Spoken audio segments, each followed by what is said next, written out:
With April approaching, we are heading into spring. I'm so excited for warmer weather here in the Midwest. Also very excited for the new books that are going to be coming out this month. So let's see what book of the month might have to offer in their April box. A quick disclaimer, I do not work in publishing. I do not have any real insider information as to what they're going to put out. I am just a person who likes looking this stuff up on the internet and doing my best to see what books I think might be kind of fitting that book of the month vibe. So let's start with general fiction. Now, one month I always get a really good feeling about one specific book that I think book of the month is going to feature. Last month it was Wild Dark Shore, and it was one of the main picks. This month, it is The Bright Years. It's a debut and seems like it's a messy family situation. It's compared to like a Claire Lombardo and is told from 3 different points of view. Favorite Daughter, another debut, comes out at the end of the month, but it's a darkly funny debut novel about 2 estranged sisters who are unknowingly thrown together by their problematic father's dying wish. Now, as you see, there are a lot of repeat authors. Fun for the Whole Family is from the same author that wrote The Unsinkable Greta James. It's also about estranged siblings who need to come back together, and it's also supposed to feature a journey that takes readers across all 50 states. So sounds kind of interesting. Jennifer Weiner has a new series out. I'm also going to throw in another here. Carolyn Quinn, who wrote The Fortunes of Jaded Women, also has a new book that's supposed to be a family dramedy, again, about estranged siblings. They're competing to inherit their father's Vietnamese sandwich franchise and unravel some family mysteries. Things Left Unsaid, the writing there is getting compared to Sally Rooney. Audition could be kind of a highbrow novel. From what I gather, it's written in a really abstract way, is a bit structurally complex. It's about 2 people, and we're supposed to find out what their relationship is to each other as the book goes on. Moving on to historical fiction, Happy Land is based on a true story about the kingdom of the Happy Land in Appalachia. It's a dual timeline story about a woman trying to preserve her ancestors' land.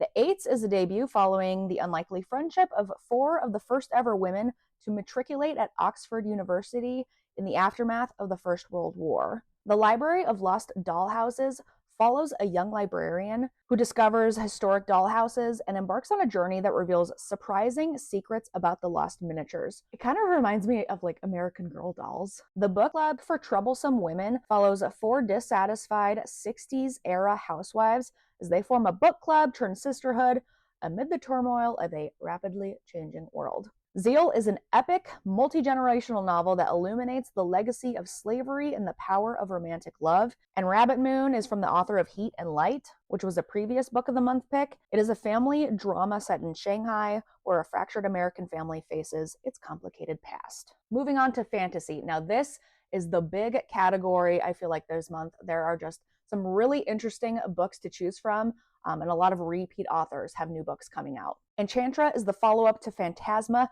which was huge for Book of the Month last year. It was one of the finalists for Book of the Year. I would say this is most likely to be featured, I'm guessing probably as an add-on.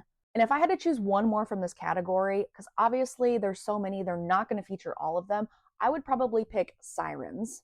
It's been pretty heavily anticipated for a while now. I could see it as being either an add-on or a main selection. The author also wrote Wayward, which was also a Book of the Year finalist back in 2023. So I know the Amalfi Curse and Ashfire King have people excited for them as well. I just don't think that they're going to offer probably more than 2 fantasy picks in one month. I will say that Amalfi Curse is a book that comes out much later in the month. So I would not be surprised if they wait a few weeks and it becomes a late add-on or is selected as one of the May picks. And Sarah Penner, by the way, a 2021 Book of the Year finalist. Now on to thrillers and mysteries. I gotta say, April, I just was not feeling like there were very many thrillers that were really in the running to be a Book of the Month featured book. So they're both at the bottom. I threw in Coram House, which is a debut that's getting pretty decent reviews. And The Death of Us is from the same author as Girl A. It's a psychological suspense thriller. But there are plenty of mysteries that are coming out this month, and they're continuations of Book of the Month series.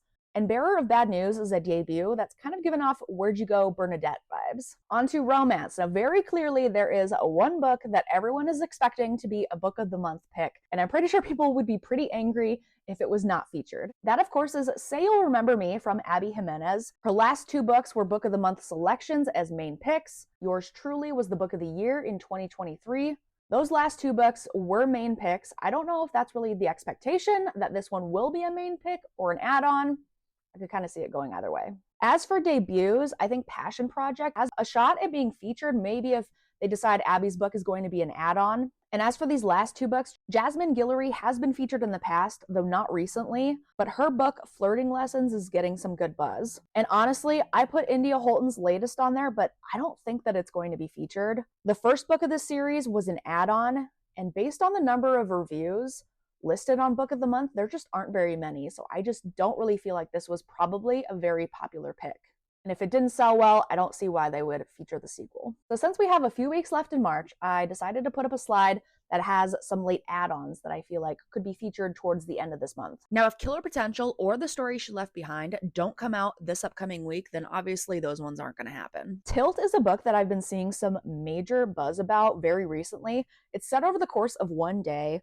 It is a heart-racing story about a pregnant woman who is shopping at an IKEA in Portland, Oregon, when a massive earthquake hits, and the book goes over her journey through the wreckage in order to try to get back home. And on to my favorite category, the Wildcards. I do not anticipate that any of these books will be selected.